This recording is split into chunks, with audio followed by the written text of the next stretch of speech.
एक सुंदर सी लड़की गांव की वह पूनम की रात जब तारों ने आसमान को सजाया था, उसी एक छोटे से गांव में रहने वाले प्रद्युम्न और रागिनी की कहानी शुरू होती है। प्रद्युम्न एक सामान्य लड़का था, लेकिन वह काफ़ी सुंदर था और बिल्कुल साफ दिल का था। जबकि रागिनी गांव के सरपंच की बेटी थी, लेकिन रागिनी रागिनी ही थी। उस पूरे गांव में उनके जैसी खूबसूरती लड़की और कोई नहीं थी। उसका खूबसूरती सा चेहरा, उसके गुलाबी होठ, चेहरे पे मासूम सी मुस्कान। अरे भाई रुको रुको, कहानी पढ़ते ही कहीं आप भी पिघल मत जाना। अगर पिघल गए तो कोई बात नहीं, क्योंकि उसे देखकर गांव में कोई भी पिघल जाता था। पर क्या करते बेचारे, रागिनी गांव के सरपंच की बेटी थी, तो इस वजह से कोई भी आगे बढ़ना नहीं चाहता था। यदि कोई भी उसका नाम भी लेता था तो उसका अंजाम बहुत बुरा होता था। किंतु प्रद्युम्न का दिल रागिनी पर पहले दिन से आ गया था, जब वो उसे मंदिर में मिली थी। लेकिन उसकी शर्मिलापन के कारण वह उसे अपने आत्मविश्वास की कमी के कारण नहीं कर पाया। दूसरी ओर रागिनी भी प्रद्युम्न के प्रति आकर्षित थी। वो मन ही मन उसे चाहने लगी थी, पर वह उसे किसी के सामने खुलकर बता नहीं सकती थी, क्योंकि गांव में सरपंच यानी उसके पिता ने उसे गांव की सामाजिक परंपराओं का आदर और मर्यादाओं का पालन करने की सीख दी थी, न कि उसे तोड़ने की। मगर कुदरत को शायद उन दोनों के बीच प्यार ही लिखा था। एक दिन उस गांव में एक मेला आयोजित होने वाला था। अगले दिन की सुबह हुई और प्रद्युम्न ने नए कपड़े पहनकर तैयार हो गया। प्रद्युम्न आज काफ़ी खुश लग रहा था, क्योंकि शायद वह आज रागिनी को मिलने वाला था। उधर रागिनी भी खुश लग रही थी, शायद उसके मन में भी यही चल रहा था कि आज मेले में प्रद्युम्न भी आएगा। उसके बाद मेले में उनकी मुलाकात हुई, दोनों आमने सामने आए, दोनों की नज़र मिली। रागिनी प्यार भरी मुस्कुराहट कर रही थी, किंतु वह थोड़ी शर्मा भी रही थी। प्रद्युम्न तो उसे देखकर पिघल ही गया, क्योंकि आज रागिनी बहुत खूबसूरत लग रही थी, जैसे कोई चांद मेले में उतर आया हो। प्रद्युम्न से भी रहा नहीं गया और कहने लगा, रागिनी तुम बहुत खूबसूरत हो। उसके मुंह से ये सुनकर वो भी शर्मा गई। उसके बाद वह दोनों मेले में एक दूसरे के साथ ज़्यादा समय बिताने लगे। उनकी बातचीत लंबी होने लगी और वे एक दूसरे के बारे में और भी बहुत कुछ जानने लगे।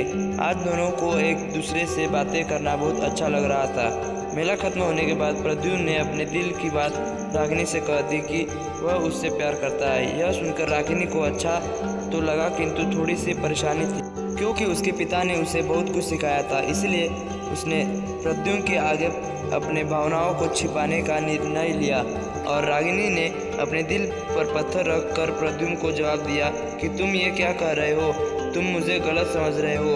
हम दोनों तो सिर्फ एक अच्छे दोस्त हैं। क्या तुम्हें मेरी दोस्ती पसंद नहीं है? उसके मुंह से यह सुनकर प्रद्युम्न को झटका लगा। फिर उसने अपने दिल पर काबू किया और कहने लगा, ठीक है रागिनी, अगर तुम्हें मेरा प्यार स्वीकार नहीं है तो कोई बात नहीं, हम एक सच्चे दोस्त बनकर रहेंगे, किंतु मेरी दोस्ती में भी तुम्हें मेरा प्यार ही मिलेगा। फिर दोनों के चेहरे पर हंसी आ गई और दोनों हंस पड़े। अब दोनों एक सच्चे दोस्त थे, इसीलिए उनके बीच अब कोई दूरियां नहीं थी। दोनों एक दूसरे की फिक्र करने लगे और हमेशा एक दूसरे की मदद करते हैं। और जब भी मिलने का मन करता तो रागिनी प्रद्युम्न के घर आ जाती, तो कभी प्रद्युम्न रागिनी के घर आ जाता। दुनिया की नज़रों में दोनों एक सच्चे दोस्त थे, किंतु दिल से तो वह एक दूसरे को बहुत चाहते थे। समय बीतता गया और प्रद्युम्न और रागिनी की दोस्ती में गहराई बढ़ती गई और उनके बीच बातचीत लव स्टोरी की तरह बदल गई, जिनमें मिठास, एक दूसरे के आदत और मर्यादा थी। जो प्यार दोस्ती निभाते हुए प्रद्युम्न ने रागिनी को दिया, उसे देखकर वो भी अपने आप को रोक नहीं पाई और दोस्ती को प्यार में बदल दिया। अब तो वह भी प्रद्युम्न को यह कहने वाली है कि मैं तुमसे बहुत प्यार करती हूँ। इसी बीच एक दिन गांव में एक संगीत का प्रोग्राम आयोजित हुआ, जिसमें प्रद्युम्न ने एक गीत गाया, पर उस गीत में उसने अपने दिल की वह हर बातें कही रागिनी के लिए थी। उसने अपने प्यार को बयां किया था और रागिनी यह गीत सुनते ही समझ गई कि वह उससे कितना प्यार करता है। अब मुझे भी अपने प्यार को बयां कर देना चाहिए। उसके बाद रागिनी अपने पिता के खिलाफ खड़ी हो गई और उसने प्रद्युम्न के सामने उनके प्रति चाहत और अपनी भावनाओं को खोल दिया। रागिनी ने अपने पिता से खुलकर बातें की और उन्हें समझाया कि बाबूजी, मैं प्रद्युम्न से प्यार करती हूँ। हम दोनों एक दूसरे से अपनी जान से भी ज़्यादा चाहते हैं। अगर आपने हमें नहीं मिलवाया तो हमारा प्यार अधूरा रह जाएगा, हम कभी खुश नहीं रहेंगे। बाबूजी, प्रेम को दबाने से कोई भी खुश नहीं रह सकता, इसलिए हमें प्यार दे दीजिए।